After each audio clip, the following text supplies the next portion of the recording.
नमस्कार। आपण हलदी पत्र रे एंडुरी पिठा बनैथिबे किंतु केबे कदली पत्र रे एंडुरी पिठा ट्राए करिसंती कि? जदि करि नाहंती तेबे घरे ट्राए करंतु। एही पिठा खाइबा पई बहुत नरम और टेस्टी मधु। एही पिठा खाइबा को बहुत स्वादिया और कअलिया। एहा बनैबा बहुत सहज।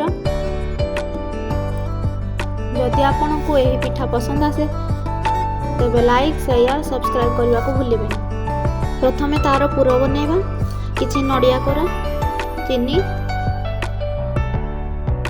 गुजराती गुंड, गोलमरिच गुंड पकाई तार पूर प्रस्तुत करिबा। एंडुरी पिठा पाई 2 कप बिरी और 1 कप चाउल नहीं ताकू धोई सफा करि नेबा।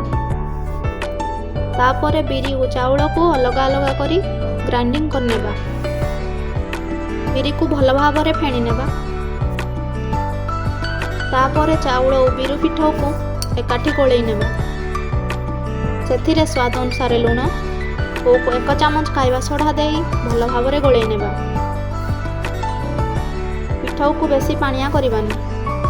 तापरे इडली छांच नहीं सेथिरे पानी गरम करी छांच देई ता उपरे कदली पत्र रे एभली भाव में पिठाऊ देई पूर देई एभली भाव में बंद कर देबा।